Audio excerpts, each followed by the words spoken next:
সূরা আল জাসিয়া। বিসমিল্লাহির রহমানির রহিম। রহমান রহিম আল্লাহ তাআলার নামে। হামিম। পরাক্রমশালী প্রজ্ঞাময় আল্লাহ তাআলার কাছ থেকেই এ কিতাবের অবতরণ। নিঃসন্দেহে আকাশমালা ও জমিনে ঈমানদারদের জন্য আল্লাহ তাআলাকে জানার অগণিত নিদর্শন রয়েছে। নিদর্শন রয়েছে স্বয়ং তোমাদের সৃষ্টির মাঝে এবং জীবজন্তুর বংশ বিস্তারের মাঝেও, যাদের তিনি জমিনের সর্বত্র ছড়িয়ে রেখেছেন। এর সর্বত্রই তার কুদরতের অসংখ্য নিদর্শন মজুদ রয়েছে তাদের জন্য যারা আল্লাহ তাআলার উপর বিশ্বাস করে। একইভাবে নিদর্শন রয়েছে রাত দিনের পরিবর্তনের মাঝে, যে রিজিক বিভিন্নভাবে আল্লাহ তাআলা আসমান থেকে পাঠান, যা দিয়ে জমিনকে তার মৃত্যুর পর পুনরায় তিনি জীবিত করে তোলেন, তার মাঝেও এ বায়ুর পরিবর্তনেও তার কুদরতের বহু নিদর্শন ছড়িয়ে রয়েছে তাদের জন্য যারা চিন্তা গবেষণা করে। এ হচ্ছে আল্লাহ তাআলার আয়াতসমূহ, যা আমি যথাযথভাবে তোমার কাছে পড়ে শোনাচ্ছি। অতঃপর তুমি কি বলতে পারো আল্লাহ তাআলা ও তার এই নিদর্শনের পর আর কিসের উপর তারা ঈমান আনবে? দুর্ভোগ প্রতিটি মিথ্যাবাদী পাপাচারীর জন্য। আল্লাহ তাআলার আয়াত যখন তার উপর তেলাওয়াত করা হয় তখন সে তা শোনে, কিন্তু একটু পরেই সে অহংকারী হয়ে এমনভাবে জেদ ধরে যেন সে তা শুনতেই পায়নি। সুতরাং এই যার আচরণ, তুমি তাকে এক কঠিন আযাবের সুসংবাদ দাও। যখন সে আমার আয়াতসমূহের মাঝ থেকে কোন আয়াত সম্পর্কে জানতে পারে তখন সে একে পরিহাসের বিষয় হিসেবে গ্রহণ করে। এমন ধরনের লোকদের জন্য অপমানজনক আযাব রয়েছে। তাদের সামনে রয়েছে জাহান্নাম এবং সেসব জিনিস যা তারা দুনিয়া থেকে কামাই করে এনেছে। আজ তা তাদের কোনো কাজেই এলো না, না সেসব মাবুদ তাদের কোনো কাজে এলো যাদের তারা আল্লাহ তাআলাকে বাদ দিয়ে নিজেদের অভিভাবক বানিয়ে রেখেছিল। তাদের সবার জন্য রয়েছে জাহান্নামের কঠোর শাস্তি। এটা কোরআন হচ্ছে সম্পূর্ণত হেদায়েত, তা সত্ত্বেও যারা তাদের মালিকের আয়াতসমূহকে অস্বীকার করে তাদের জন্য অতিশয় নিকৃষ্ট ও কঠোরতর আযাব রয়েছে। আল্লাহ তাআলাই সেই মহান সত্তা, যিনি সমুদ্রকে তোমাদের অধীন করে রেখেছেন যাতে করে তোমরা তাঁরই আদেশক্রমে নৌযানসমূহে তাতে চলতে পারো। এর দ্বারা তোমরা তার অনুগ্রহ রিজিক সন্ধান করতে পারো এবং শুকর আদায় করতে পারো। একইভাবে তার অনুগ্রহ থেকে তিনি আকাশমণ্ডলী ও পৃথিবীর সব কিছু তোমাদের অধীন করে দিয়েছেন। অবশ্যই এর মধ্যে চিন্তাশীল সম্প্রদায়ের জন্য অনেক নিদর্শন রয়েছে। হে নবী, ঈমানদারদের তুমি বলো, যারা আল্লাহ তাআলার অমোঘ বিচারের ক্ষণগুলো থেকে কিছু আশা করে না, তারা যেন তাদের ক্ষমা করে দেয়, যাতে করে আল্লাহ তাআলা এই বিশেষ দলকে তাদের কৃতকর্মের জন্য পরকালে পুরোপুরি বিনিময় দিতে পারেন। তোমাদের মাঝে যদি কেউ কোনো নেক কাজ করে তা কিন্তু তার নিজের ভালোর জন্যই তা করে, আবার যে কেউই কোনো মন্দ কাজ করে তাহলে তার প্রতিফল তার উপরই পড়বে। পরিশেষে তোমাদের সবাইকে স্বীয় মালিকের কাছেই ফিরে যেতে হবে। আমি বনী ইসরায়েলদের কিতাব, রাষ্ট্র ক্ষমতা ও নবুয়ত দান করেছিলাম। আমি তাদের উৎকৃষ্ট রিজিক দিয়েছিলাম। উপরন্তু আমি এ সব কিছুর মাধ্যমে তাদের সৃষ্টিকুলের উপর শ্রেষ্ঠত্ব দান করেছিলাম। দিন সংক্রান্ত বিষয়গুলো আমি তাদের কাছে বিশদভাবে বর্ণনা করে দিয়েছি। অতঃপর যে মতবিরোধ তারা নিজেদের মধ্যে সৃষ্টি করেছে তা কিন্তু তাদের অজ্ঞতার কারণে নয়, বরং তা ছিল তাদের পারস্পরিক জেদের কারণে।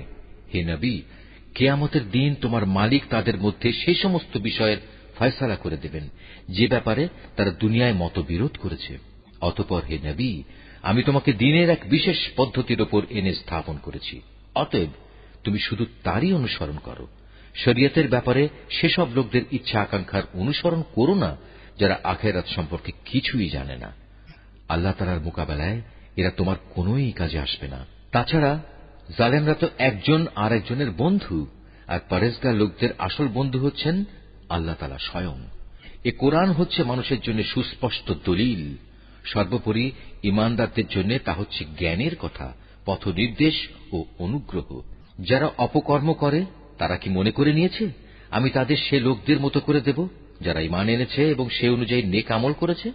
তাদের জীবন ও তাদের মরণ কি ঈমান গ্রহণকারীদের মতো একই ধরনের হবে?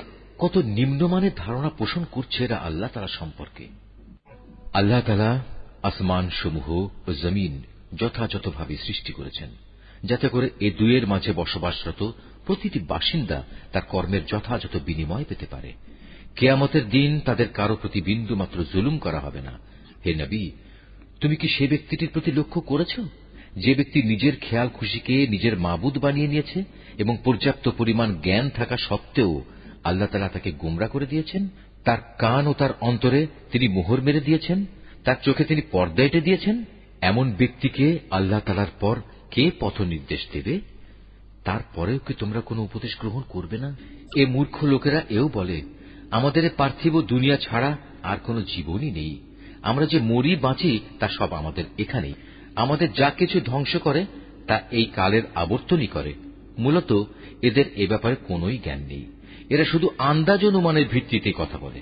যখন এদের কাছে আমার কিতাবের সুস্পষ্ট আয়াতগুলো পড়া হয়, তখন এদের কাছে এছাড়া আর কোনো যুক্তিই থাকে না যে তারা বলে, তোমরা যদি কিয়ামতের দাবিতে সত্যবাদী হও তাহলে আমাদের বাপ দাদাদের কবর থেকে নিয়ে এসো। হে নবী, তুমি এদের বলো, আল্লাহ তাআলাই তোমাদের জীবন দান করেন, তিনিই তোমাদের মৃত্যু দেন, তিনিই আবার কিয়ামতের দিন তোমাদের পুনরায় একত্রিত করবেন। এটা সংঘটিত হবার ব্যাপারে কোনই সন্দেহ নেই, কিন্তু তারপরেও অধিকাংশ মানুষ এ সম্পর্কে কিছুই জানে না।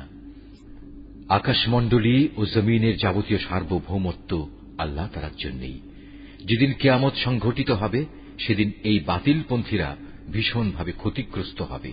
হে নবী, সেদিন তুমি প্রত্যেক সম্প্রদায়কে দেখবে মহাবিচারকের সামনে ভয়ে আতঙ্কে নতজানু হয়ে পড়ে থাকবে।